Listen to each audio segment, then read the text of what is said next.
Halo Sobat Balnews pencinta sepak bola Indonesia, tentunya di Timnas Indonesia. Baiklah, kami punya penawaran khusus untuk teman-teman yang mau ikut bergabung join menjadi member kita. Nah, kalian bisa mendapatkan keuntungan berupa kalian bisa join ke grup spesial kita, kemudian bisa mendapatkan update link streaming secara gratis dari kita, oke? Jadi teman-teman bisa nonton pertandingan Timnas Indonesia dimanapun, kapanpun, dan bagaimanapun keadaannya, karena sudah kita share linknya.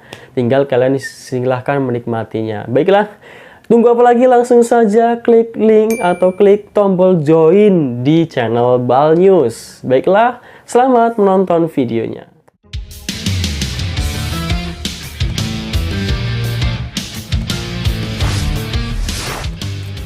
Kondisi mengerikan Sandy Walsh di luar dugaan. Konspirasi dosa PSSI dibalik kekalahan skuad Garuda. Kabar baik, skuad Garuda jelang lawan Bahrain. Pelatih Bahrain provokasi Jepang demi singkirkan Timnas Indonesia. Plus like di bawah, lanjut simak informasi selengkapnya sebagai berikut.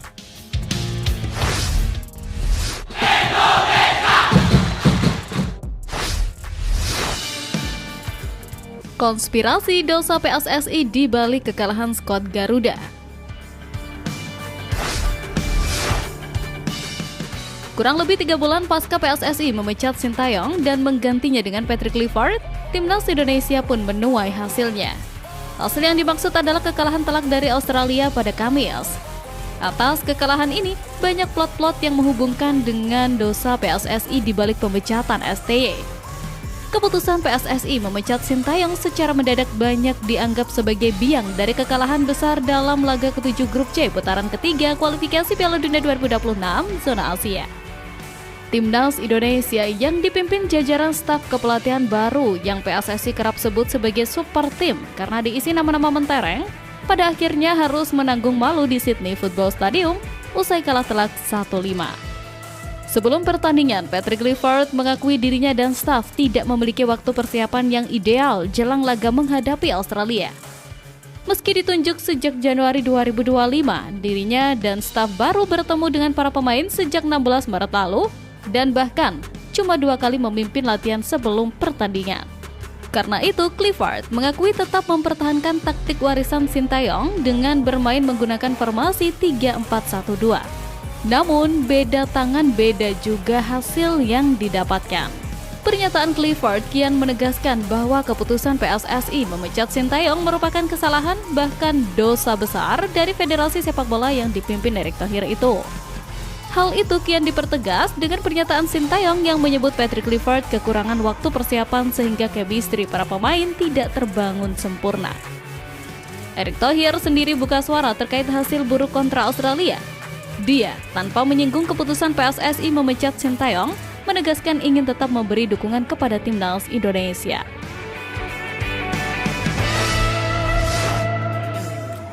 Kabar baik, skuad Garuda jelang lawan Bahrain.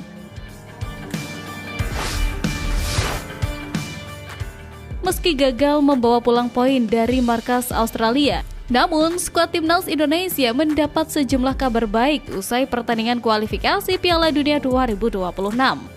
Lantas, apa sajakah kabar baik tersebut? Kabar baik pertama adalah Timnas Indonesia dipastikan bisa kembali menurunkan 2 pilar yang sempat absen saat hadapi Australia ketika menjamu Bahrain di GBK. Mereka adalah Justin Hubner dan Ragnar Oratmangun yang sempat absen akibat akumulasi kartu. Ketabahan 2 pemain tersebut, khususnya Ragnar, diprediksi bakal membuat Timnas Indonesia makin agresif. Hadirnya Ragnar bisa menjadi duet sempurna buat Ole Romney yang baru saja mencetak gol debut buat Timnas Indonesia ke gawang Australia. Kabar baik berikutnya adalah kekalahan yang dirasakan Cina dan Bahrain pada matchday ke-7 kualifikasi Piala Dunia 2026. Seperti diketahui, Cina telan kekalahan 1-0 saat bertandang ke markas Arab Saudi, sedangkan Bahrain takluk 2-0 dari Jepang. Dengan kekalahan tersebut, kini Timnas Indonesia masih bertengger di urutan 4 besar klasemen Grup C. Dengan menyisakan 3 laga sisa, peluang Timnas Indonesia finish di urutan kedua atau 4 besar untuk tampil di putaran keempat masih sangat terbuka lebar. Kabar baik terakhir adalah Stadion Gelora Bung Karno yang jadi venue Timnas Indonesia di laga berikutnya bakal penuh dengan supporter Garuda. Hal ini lantaran para supporter Bahrain dikabarkan enggan membeli tiket away mereka ke markas Timnas Indonesia. Dengan kehadiran para supporter yang memadati GBK, Timnas Indonesia diprediksi bakal bisa tampil maksimal dan raih poin penuh.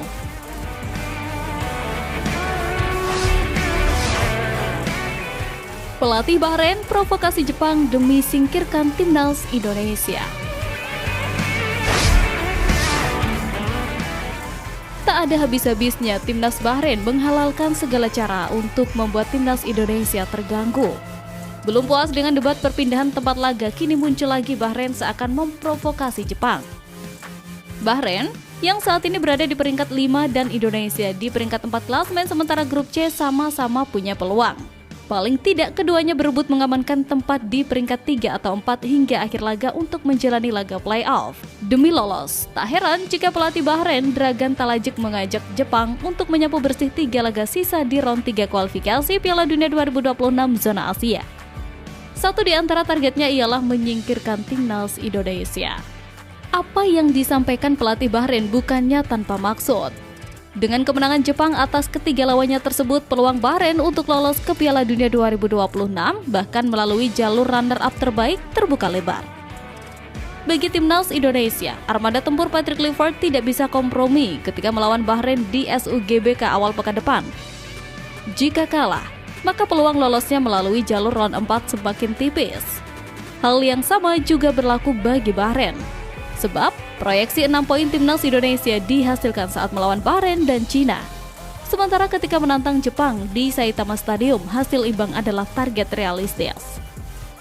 Andai di laga melawan Bahrain dan Jepang berujung kekalahan, dipastikan Timnas Indonesia gagal lolos ke round 4. Oleh karena itu, kemenangan di kandang saat menjamu tim asuhan Talajik menjadi hasil yang tak bisa ditawar lagi.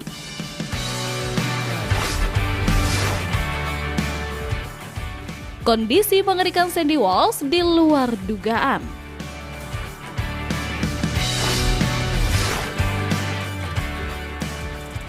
Timnas Indonesia mengalami nasib buruk dalam laga melawan Australia di Sydney dalam lanjutan babak ketiga kualifikasi Piala Dunia 2026. Selain harus menelan kekalahan telak, skuad Garuda juga menghadapi masalah besar yang dihadapi Sandy Walsh. Laga melawan Australia diharapkan bisa menjadi ajang pembuktian bagi Timnas Indonesia untuk bersaing di level tertinggi. Namun, hasil di lapangan justru berbicara sebaliknya. Selain kekalahan yang cukup mencolok, Timnas Indonesia juga harus kehilangan 2 pemain penting akibat cedera. Miss Hilgers, yang dipercaya mengawal lini pertahanan sejak menit awal pertandingan, mengalami cedera pada pangkal paha. Pemain FC20 itu sejatinya sudah menunjukkan tanda-tanda ketidaknyamanan sejak babak pertama, tetapi tetap berusaha melanjutkan pertandingan. Namun, kondisinya semakin memburuk hingga akhirnya harus ditarik keluar pada menit ke-60. Untuk menggantikan Hilgers, pelatih Patrick Kluivert memasukkan Sandy Walsh. Sayangnya, kehadiran Walsh di lapangan tidak bertahan lama. Hanya berselang 5 menit, pemain berusia 30 tahun itu juga mengalami cedera setelah berbenturan saat mencoba membantu serangan. Setelah sempat mendapatkan perawatan medis, ia akhirnya harus ditandu keluar lapangan. Rizky Ridho kemudian masuk menggantikan Walsh untuk mengisi posisi di lini pertahanan. Hingga saat ini belum ada kepastian mengenai kondisi terkini dari Hilgers dan Sandy Walsh. Tim medis Timnas Indonesia masih melakukan pemeriksaan lebih lanjut guna memastikan seberapa parah cedera yang mereka alami. Absennya Hilgers dan Walsh berpotensi mengubah strategi pertahanan Timnas Indonesia.